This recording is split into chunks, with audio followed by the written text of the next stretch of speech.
তোমালোকৰ আগত লৈ আহিছোঁ যে BA BSc BCom সেকেন্ড সেমিষ্টাৰৰ যিখন common paper AEC ability enhancement course English communication আছে তো ইংলিছ কমিউনিকেশ্যনৰ যে 2024 বৰ্ষৰ যিখন কোশ্চেন পেপাৰ আছে সেইখন প্ৰশ্ন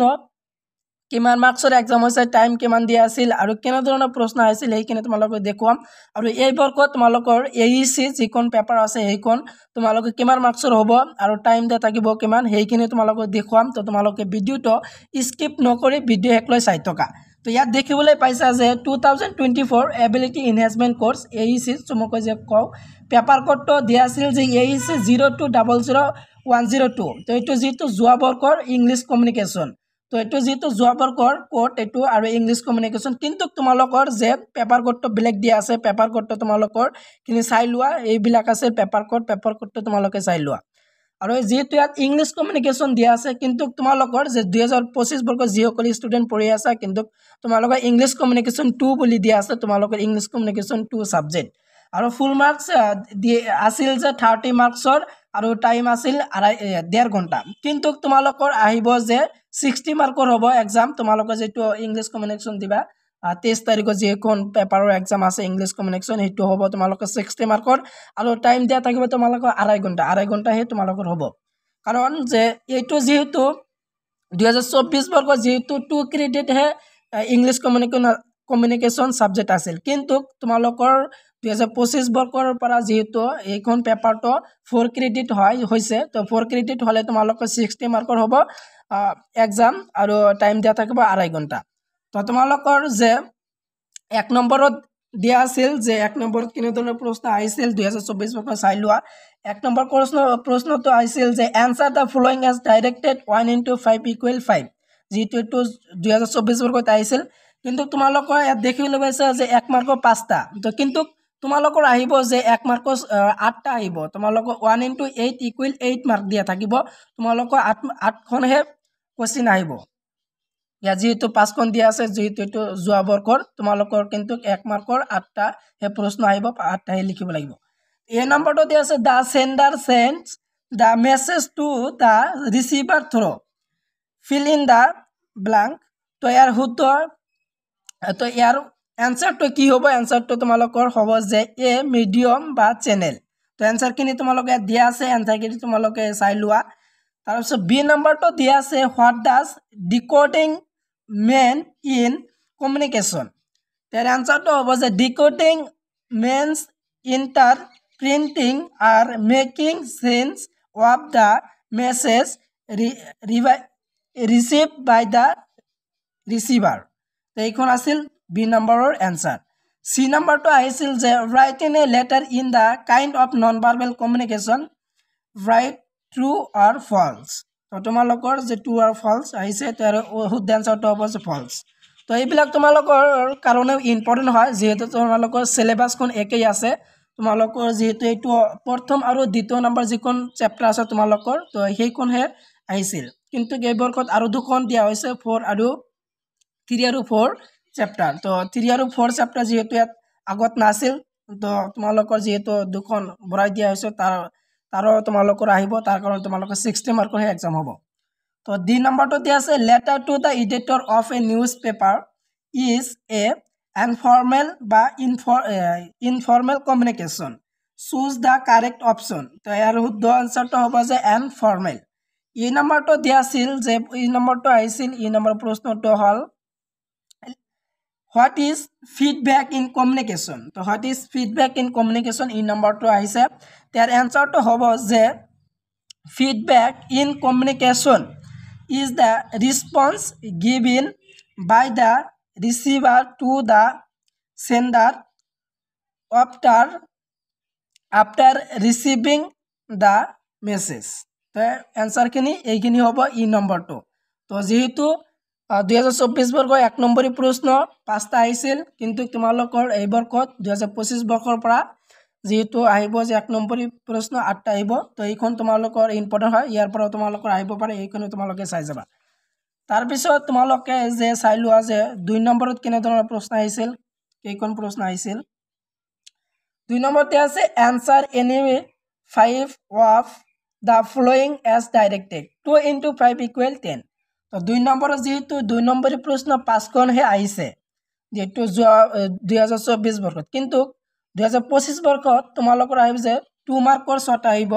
সো 2 * 6 = 12 তো তোমালোকৰ যে 2 মাৰ্কৰ 6টা আহিব 6টা হে লিখিব লাগিব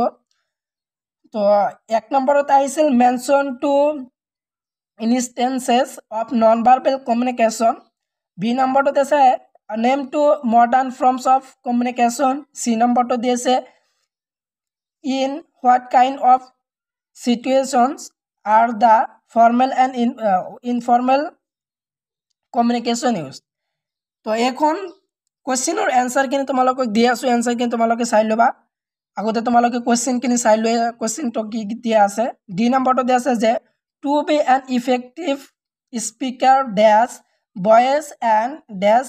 pronunciation are essential fill in the blanks তো তোমালোকৰ ডি নম্বৰটো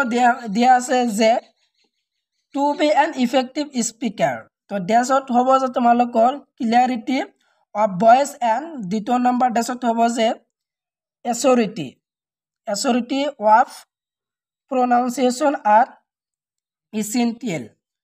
আৰু ই নম্বৰটো হল যে do you think listening is the important for an effective communication why তো এর আনসার কোন দিয়া আছে আনসার কোন তোমালোকে চাই লবা আগতে তোমালোকে কোশ্চেন কোন চাই লোৱা এফ নম্বৰটো দিয়া আছে যে dash is sent to a specific group of people whereas may be meant for general public তো অপশন এ নাম্বার দিয়ে আছে নোটিস মেমো অপশন 2 নম্বর দিয়ে আছে সার্কুলার মেমো 3 নম্বর অপশন দিয়ে আছে circular notice choose the correct option তার শুদ্ধ আনসারটো হ'ব 2 নম্বৰ যেটো অপশন দিয়া আছে সাৰ্কুলাৰ মেমো তো প্ৰথম যেটো ড্যাশত হ'ব তোমালোকৰ সাৰ্কুলাৰ আৰু দ্বিতীয় নম্বৰ যেটো ড্যাশ আছে তো দ্বিতীয় নম্বৰ ড্যাশত হ'ব তোমালোকৰ মেমো তো এইখন আছিল প্ৰশ্ন 1 নম্বৰত তাৰ পিছত দিয়া আছে জি নম্বৰটো আহিছিল যে জি নম্বৰত দিয়া থাকিব দিয়া আছিল যে oral communication insurance dash and dash তো অপশন এ তো দিয়া আছে fluency speed অপশন 2 নম্বৰ দিয়া আছে adequate attention immediate response আৰু 3 নম্বৰ যেটো অপশন দিয়া আছে হেকৰ যেটো speed attention choose the correct option ইয়াৰ শুদ্ধ আনসাৰটো হ'ব যে 2 নম্বৰটো হ'ব 2 নম্বৰ অপশন যে এডুকেট অ্যাটেনশন প্ৰথম যেটো দিয়া আছে ড্যাশ যে oral communication insurance educate attention and immediate response তো দ্বিতীয় নম্বৰ যেটো দিয়া আছে ড্যাশ তো এটো হ'ব যে immediate response এইচ নম্বৰটো চাই লোৱা এইচ আই আৰু জে তো যেহেতু 2 নম্বৰী প্ৰশ্ন 10টা ইয়াত দিয়া আছে 10খন প্ৰশ্ন দিয়া আছে 10খনৰ ভিতৰত যেহেতু 5খন হে লিখিব লাগে কিন্তু তোমালোকৰ আহিব যে 2 নম্বৰী প্ৰশ্ন 6টা আহিব তোমালোকৰ 12 মাৰ্কৰ আহিব 6টা প্ৰশ্ন লিখিব লাগিব তোমালোকৰ দিয়া থাকিব যে 10টা প্ৰশ্ন দিয়া থাকিব 10টাৰ ভিতৰত যিকোনো 6টাই প্ৰশ্ন লিখিব লাগিব যেনে কয় যে 10টাৰ ভিতৰত যিকোনো 5খন আহিছে 2024 বৰ্ষত ঠিক তোমালোকৰ আহিব যে 10খনৰ ভিতৰত 6খন হে লিখিব লাগিব তো এইবিলাক কোশ্চেন তোমালোকৰ ইম্পৰ্টেন্ট হয় তোমালোকৰ 23 তাৰিখৰ এক্সামিনেশনৰ কাৰণ আহিব পাৰে এইবিলাক শিকি যাবা তাৰ পিছত তো ইয়াৰ আনসাৰ কিন তোমালোকে চাই লোৱা এতিয়া আনসাৰ কিন দি আছো আনসাৰটো তোমালোকে সম্পূৰ্ণখিনি 2 মাৰ্কৰ যিবিলাক আনসাৰ আছে আনসাৰটো তোমালোকে চাই লোৱা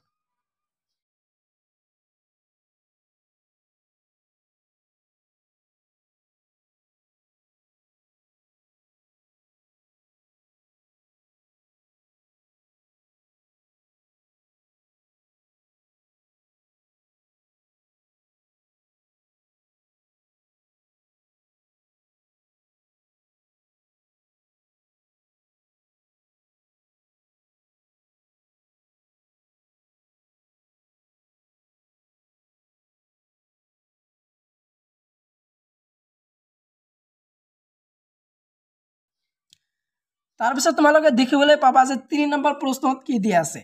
answer any 3 from the following questions 5 into 3 equal 15 যেটো ইয়াত দিয়া আছে যে 5 মাৰ্কৰ 3খন প্ৰশ্ন আহিছে টোটাল 15 মাৰ্কৰ কিন্তু তোমালোকৰ আহিব যে 3 নম্বৰ প্ৰশ্ন দিয়া থাকিব যে তোমালোকৰ 5 মাৰ্কৰ 4খন প্ৰশ্ন আহিব তোমালোকৰ টোটাল 20 মাৰ্কৰ আহিব 20 মাৰ্কৰ আহিলে তোমালোকৰ 4খন আহে 5 মাৰ্কৰ কোৱেশ্চন লিখিব লাগিব তো প্ৰথম যেটো 1 নম্বৰ দিয়া আছে যে what is communication discuss its importance and our day to day life তাইৰ আনসাৰখন তোমালোকক নেক্সট ভিডিঅ'ত দিম তো তোমালোকে নেক্সট ভিডিঅ'ৰ লং কোশ্চেন আনসাৰ খিনি তোমালোকক দিম যেটো 5 নম্বৰে যেবিলাক কোশ্চেন দিয়া আছে তো 5 নম্বৰী কোশ্চেন আৰু আছে তোমালোকৰ ইয়াত 3খন দিয়া আছে আৰু 3খন দিয়া আছে 6খন আহিছে তো তোমালোকৰ যে 5 মাৰ্কৰ তোমালোকৰ আহিব যে 8খন প্ৰশ্ন আহিব 5 মাৰ্কৰ 8খনৰ ভিতৰত যিকোনো 4খন প্ৰশ্ন লিখিব লাগিব এই বৰ্গত আহিব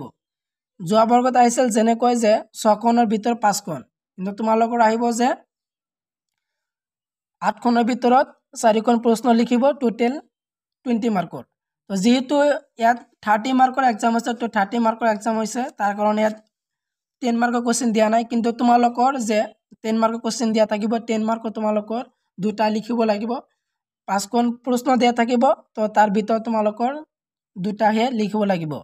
তো 10 মাৰ্ক দুখন থাকিব টোটাল 20 মাৰ্কৰ থাকিব এবাৰকৈ যেহেতু 60 মাৰ্কৰ এক্সাম হ'ব তো 1 নম্বৰ দিয়া থাকিব তোমালোকৰ যে 1 নম্বৰে তোমালোকৰ 8টা প্ৰশ্ন থাকিব টোটাল 8 মাৰ্ক থাকিব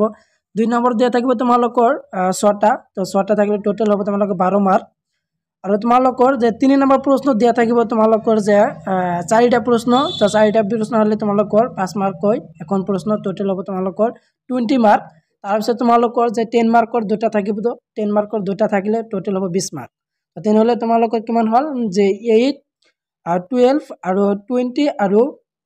20 তো তেনেহলে কিমান হল তেনেহলে 60 মাৰ্কৰ হে তোমালোকৰ এক্সাম হ'ব তো 60 মাৰ্কৰ এক্সাম হলে তোমালোকৰ বহুতেই ভাবি আছা যে ভাবিব পাৰা যে তোমালোকৰ যে 60 মাৰ্কৰ যদি এক্সাম হয় তেনেহলে 5 মাৰ্ক কিমান হ'ব তো মাৰ্ক 5 মাৰ্ক হল তো তোমালোকৰ যেহেতু